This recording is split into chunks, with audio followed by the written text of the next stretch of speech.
saya di sini akan menjelaskan beberapa informasi mengenai stunting. Nah, stunting ini mungkin sudah tidak asing ya terdengar di telinga kita. Lalu, apa sih stunting itu? Jadi, stunting itu adalah masalah gizi kronis yang diakibatkan karena kurangnya asupan nutrisi dalam jangka waktu yang panjang, yang mengakibatkan gangguan pada pertumbuhan anak. Nah, anak stunting ini bisa terlihat dari tinggi badannya.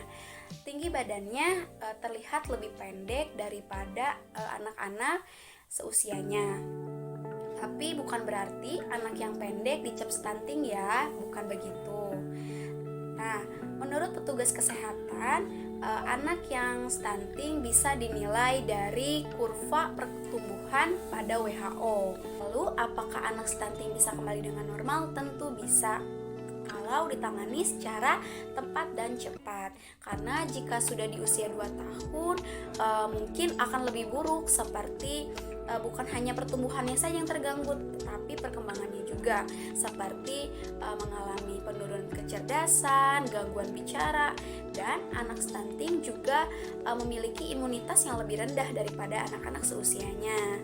Kasus stunting ini bisa saja meningkat kalau ibu hamil memiliki kondisi atau resiko seperti kasus pada IUGR. IUGR ini adalah di mana ibu sudah cukup bulan untuk bersalin, tetapi ketika bayinya lahir, bayi itu berat badannya kurang dari 2,5 kilo.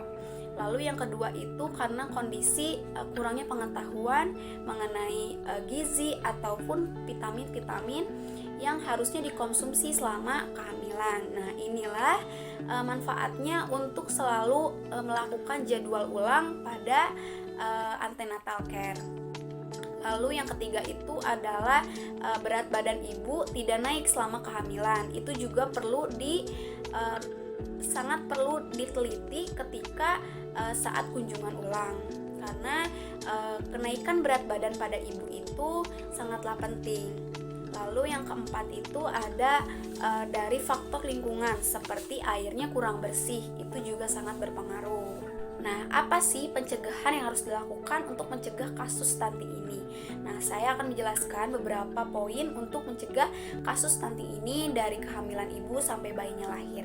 Yang pertama adalah ibu harus memenuhi asupan nutrisinya, seperti makanan yang bergizi, buah dan sayuran itu juga harus berjalan. Lalu ibu juga harus memenuhi kebutuhan cairannya, seperti minum air putih sebanyak 8 gelas per hari.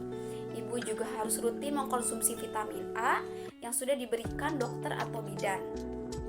Dan tidak lupa juga ibu harus meminum tablet Fe yang sudah diberikan, karena fungsinya itu untuk mencegah anemia. Lalu yang kedua adalah melakukan inisiasi menyusui dini pada bayi yang baru lahir. Lalu yang ketiga ini adalah pemberian MPASI. Nah, ketika bayi sudah berumur 6 bulan sudah diberikan MPASI, seperti meliputi ati ayam, umbi-umbian, dan buah-buahan yang sudah dihaluskan. Lalu yang keempat ini adalah pemeriksaan rutin secara lengkap ke posyandu atau ke puskesmas terdekat. Fungsinya itu adalah untuk mengetahui bertambahnya berat badan atau panjang badan daripada bayi tersebut. Yang kelima adalah pemberian imunisasi secara lengkap. Karena imunisasi ini gunanya untuk pemberian vaksin untuk memenuhi kekebalan tubuh pada bayi tersebut, dan harus dilakukan sesuai jadwal yang sudah tertera di buku KIA. Lalu yang terakhir adalah dari lingkungannya itu sendiri, seperti air bersih. Air bersih itu sangat berpengaruh sekali, karena ketika kita meminum, apakah air itu bersih atau tidak, apakah air itu matang atau tidak. Lalu sesudah kita melakukan kegiatan, pastinya kita harus cuci tangan, memakai sabun, dan melakukan 7 langkah cuci tangan. Seperti itu pencegahan yang bisa dilakukan untuk mencegah kasus stunting pada anak.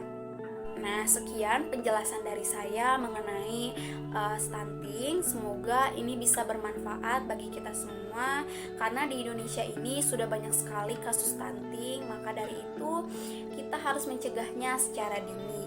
Ini bukan hanya untuk ibu hamil, tetapi pada remaja perempuan, karena jika pada remaja sudah mengalami anemia, ini bisa saja menjadi bumerang untuk di masa depan, karena perempuan itu kan pasti akan mengandung. Ketika dia mengalami anemia, itu akan membuat kondisi persalinannya nanti akan berdampak buruk. Sekian penjelasan dari saya, mohon maaf jika banyak kesalahan dari video ini. Semoga kita selalu menjaga kesehatan tubuh kita sendiri dan menjaga lingkungan kita, karena apa yang kita jaga ini juga untuk kita sendiri. Terima kasih.